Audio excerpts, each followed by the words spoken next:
Chers amis, j'espère que vous allez bien, que vos vacances se sont bien passées.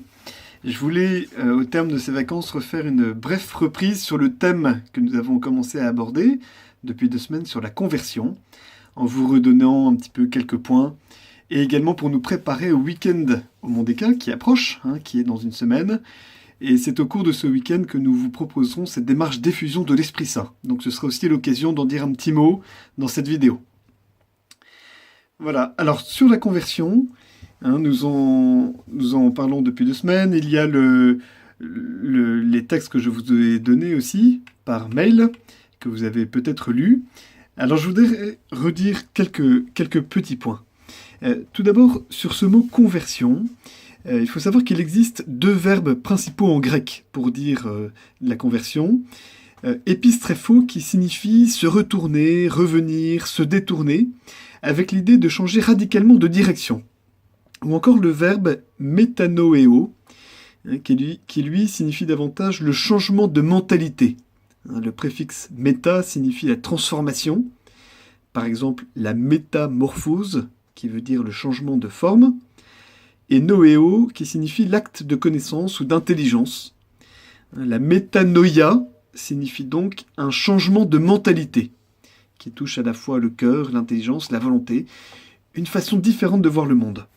Voilà. Et donc c'est ce que nous vous proposons de vivre, et en tout cas de laisser faire l'Esprit Saint, parce que c'est bien l'œuvre de l'Esprit Saint que de nous convertir. Donc s'ouvrir à l'Esprit Saint implique donc ces deux attitudes, être prêt à un retournement et à un changement de mentalité, bref, à quelques transformations. Quelles sont-elles ces transformations ? Qu'est-ce qui va changer au cours de l'effusion de l'Esprit Saint ? La première chose est de mettre Dieu au centre. Ce changement est déjà en cours, et j'imagine qu'il a même commencé avant le parcours. Et d'ailleurs, si vous faites ce parcours, c'est bien que vous avez le désir de mettre Dieu davantage au centre de votre vie. Mais peut-être qu'il s'agit de voir ce qui peut fonder ce choix. Alors, dans l'article qui vous était envoyé, il était question, dans ce chapitre sur la conversion, du livre « Recevez l'Esprit Saint », de prendre au sérieux la proclamation de l'Église, dont Pierre se fait le porte-parole au jour de la Pentecôte.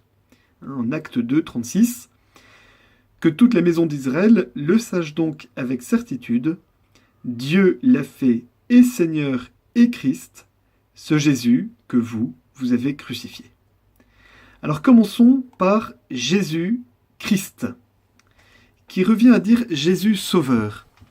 Alors reconnaître Jésus comme le Christ signifie le reconnaître comme Messie, c'est-à-dire celui que Dieu a envoyé pour sauver son peuple.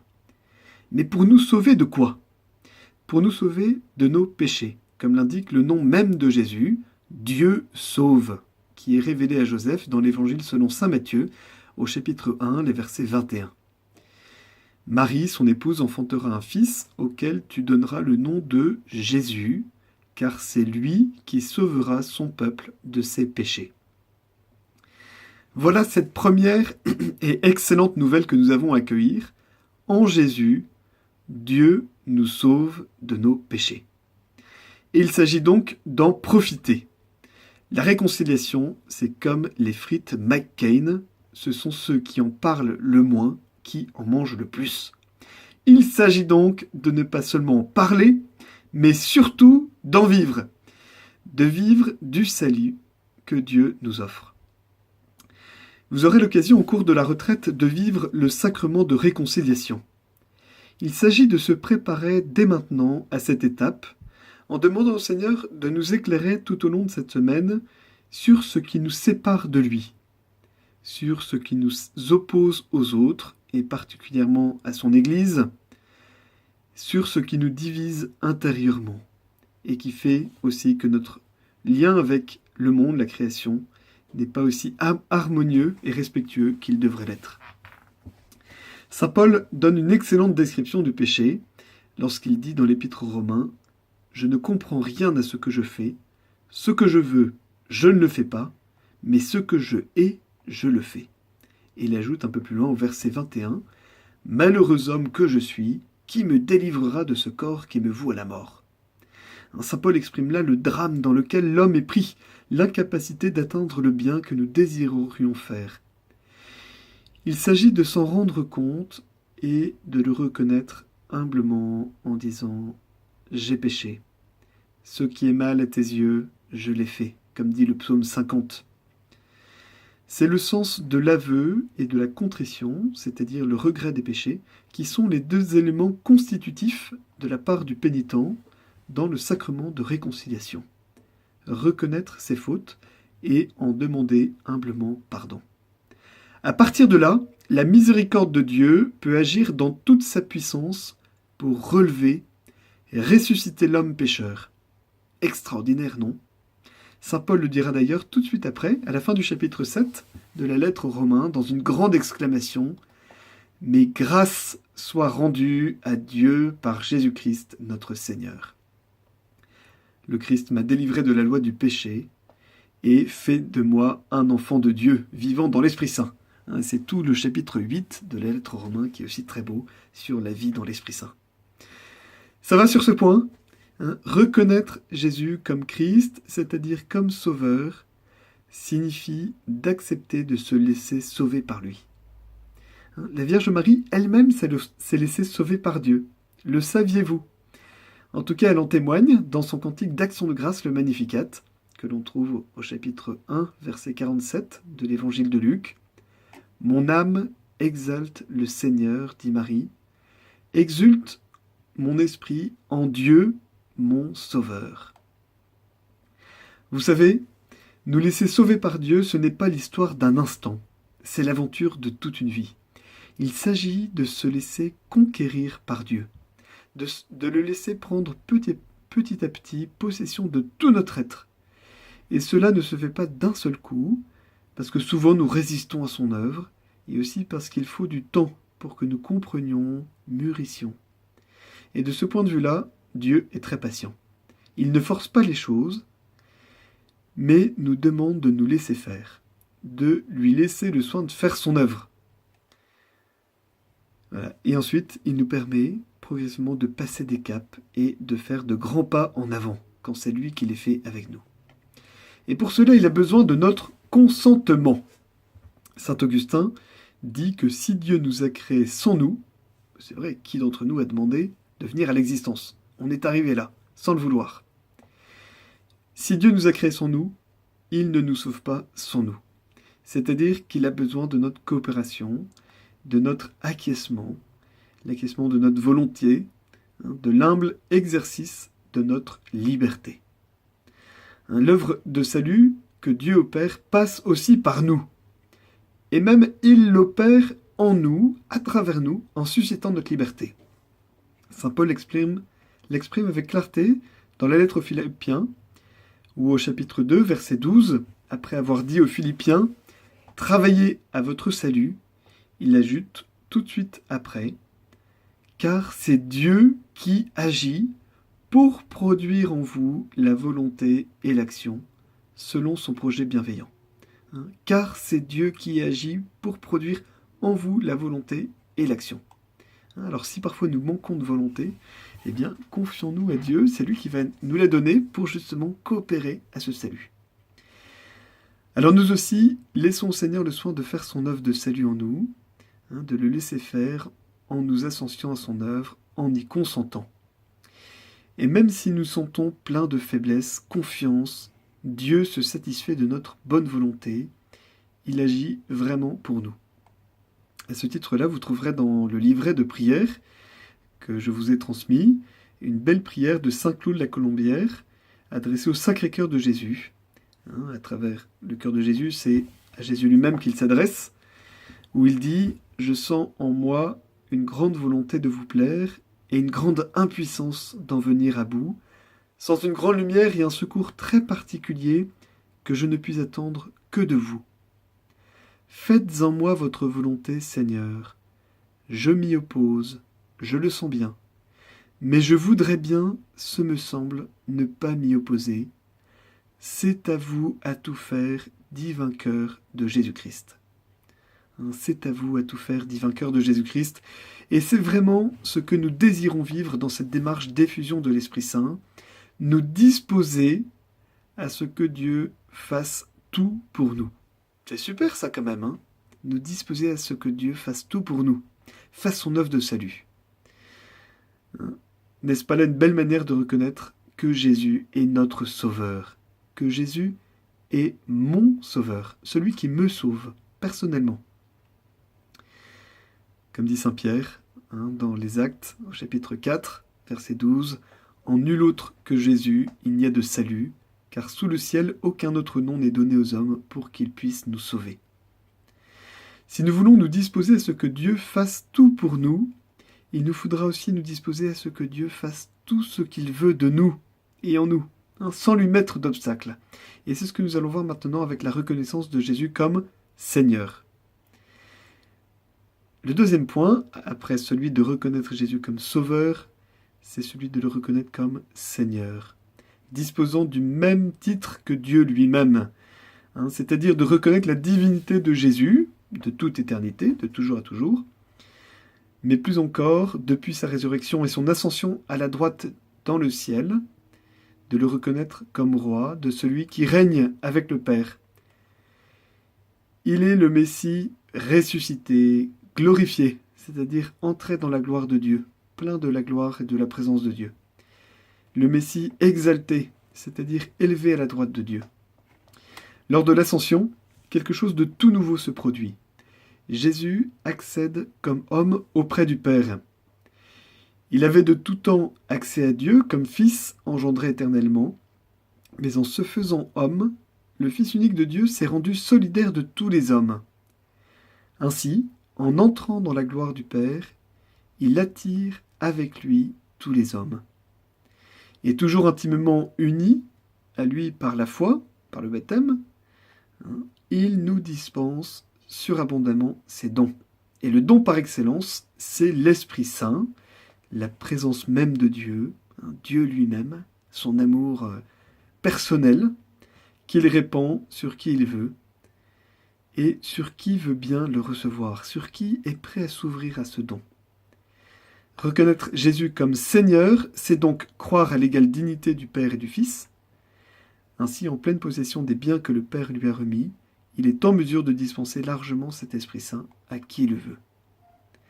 Aussi, proclamer Jésus-Christ est Seigneur constitue-t-il l'acte de foi fondamental qui donne accès à Dieu, à sa vie, pour nous-mêmes, mais aussi pour ceux à qui nous l'annonçons. En d'autres termes, en reconnaissant Jésus comme Seigneur, nous entrons dans le mystère de Dieu, dans sa vie, et bénéficions à notre tour, par grâce, des richesses du royaume. Bon, ça va là, sur ces points. Il s'agit de ne pas passer à côté de ça, c'est pour ça que je refais une petite répète là, avec cette petite vidéo. Jésus est sauveur, ce qui implique de se laisser sauver et réconcilier par lui, et avec lui. Et il est Seigneur, c'est-à-dire de le reconnaître vivant dans la gloire du Père, et de s'ouvrir aux dons qu'il veut nous faire. C'est bon? Troisième et dernier point, et ensuite c'est fini. Je reviens sur le thème de la conversion. Mais le voir là sous l'angle de l'abandon. Vous voyez, proclamer Jésus comme Christ est Seigneur, c'est le noyau de la foi chrétienne, c'est très fort et très puissant. Cela nous permettrait de dire, comme saint Paul, « Pour moi, vivre, c'est le Christ ». Il s'agit que cette conviction de foi descende de la tête au cœur. Pénètre au fond de notre cœur et que cela y soit à jamais gravé. Or, cette affirmation produit en nous la foi. Le fait de proclamer que Jésus est Christ et Seigneur, ça produit en nous la foi, c'est-à-dire que ça nous pousse à nous abandonner entièrement à Dieu. Voilà, on a à la base le roc de la foi qui nous permet cet abandon tout entier. Au Christ qui est Sauveur et Seigneur, à son Père qui nous a tellement aimés qu'il a donné son Fils, et aussi à l'Esprit Saint. À l'Esprit Saint dont on a vu qu'il est lui-même Dieu. C'était l'objet de notre deuxième soirée. Comme l'affirme le symbole de Nicée-Constantinople, « Je crois en l'Esprit Saint, qui est Seigneur, tout comme Jésus, et qui donne la vie. Avec le Père et le Fils, il reçoit même adoration et même gloire. Demander l'effusion de l'Esprit Saint consiste, pour notre part, à redire notre confiance en Dieu, non pas du bout des lèvres, mais plus profondément, plus entièrement, autant que possible, de tout notre être. Dieu est bien la seule personne à qui nous pouvons, et même devons, vouer une confiance sans faille. En effet, un grand théologien du XXe siècle, Hans Urs von Balthasar, disait « L'amour seul est digne de foi ». Et c'est vrai, on ne peut pleinement faire confiance qu'à des personnes qui nous aiment, qui veulent notre bien. Or, Dieu est amour. Il est l'amour parfait, infini, en personne. Et c'est pourquoi on peut lui exprimer une confiance totale par le libre abandon de nous-mêmes. Une image qui exprime bien cette démarche est celle du chèque en blanc. Vous prenez un chèque, vous datez, voilà, 11 novembre 2017, et vous signez. Et ensuite, vous remettez votre chèque au bon Dieu. Voilà. C'est lui qui règle la destination, le montant, le truc. Que tout lui soit donné, remis. C'est vraiment ça l'abandon. La prière de Charles de Foucault, que vous trouverez également dans les livrets que je vous ai transmis, qui fait partie d'une de mes prières régulières, suggère un magnifique chemin d'abandon. Mon Père, je m'abandonne à toi. Fais de moi ce qu'il te plaira. Quoi que tu fasses de moi, je te remercie. Je suis prêt à tout. J'accepte tout, pourvu que ta volonté se fasse en moi et en toute tes créatures. Je ne désire rien d'autre, mon Dieu. Quelques lignes plus loin, on voit le fondement de tout cela, c'est que Dieu nous aime. Aussi pouvons-nous avoir une confiance infinie en lui. Alors pour ceux qui voudraient recevoir l'effusion de l'Esprit Saint, il s'agira de rédiger votre propre prière d'abandon, de confiance. Pas forcément très longue, quelques lignes, que vous prononcerez chacun votre tour au cours de la démarche que nous vous expliquerons ultérieurement. Mais il s'agit de se préparer dès maintenant. C'est pour ça que je vous en parle une semaine avant, pour que vous puissiez bien préparer cet acte d'abandon, que ce ne soit pas quelque chose rapidement fait, voilà, que vous puissiez bien porter cette question dans votre prière cette semaine, et on aura encore le temps de la retraite pour y réfléchir. Mais il s'agit en tout cas de bien mesurer que si l'Esprit Saint n'a pas les mains libres, il ne pourra pas porter tous ses fruits en nous. C'est ce que saint Pierre dit dans le livre des Actes, au chapitre 5, verset 32, quand il dit « L'Esprit Saint est donné à ceux qui lui obéissent ». L'Esprit Saint est répandu largement, mais effectivement, l'Esprit Saint ne pourra porter ses dons que là où il est obéi, où il y a une docilité, une disponibilité à son œuvre. Alors peut-être me direz-vous, mais je n'y arriverai pas. C'est trop pour moi, c'est trop difficile. Sachez que c'est une bonne remarque. Saint-Claude la Colombière se faisait la même remarque que vous. Et c'est vrai que personne de lui-même n'est capable de vivre ce plein abandon. Par contre, si nous le désirons, nous pouvons demander à Dieu de nous libérer de tous les obstacles, pour entrer dans une véritable obéissance. Se livrer à Dieu, c'est le fruit de la grâce. C'est le fruit du don de Dieu. Et la Vierge Marie est pour nous d'un grand secours sur ce point-là. Qui mieux qu'elle peut nous apprendre cet abandon? Cela se perçoit à travers toute sa vie, mais plus encore au moment de l'Annonciation, où on entend ce oui donné d'avance. Vous voyez, ce oui premier, sans condition, donné sans réserve à Dieu. Il s'agit pour nous de mettre notre oui dans celui de Marie. Vous voyez, notre oui qui a toujours besoin d'un petit peu de purification, de le mettre dans le sien et de dire oui à Dieu en elle. Ça va? Voilà, j'ai fini. J'ai dit tout ce que je vous avais à dire. Je résume en 5 lignes. Le but est de dire oui comme Marie. C'est vraiment cela la conversion que nous avons à vivre. Pour cela, nous avons besoin de changer de mentalité, de retourner à Dieu, de nous laisser sauver par lui, en le reconnaissant comme notre Seigneur, celui qui règne, mais surtout celui qui nous aime. Aussi pourrons-nous lui remettre tout notre être, dans un joyeux abandon de nous-mêmes, et nous ouvrir à tous ses dons. Amen.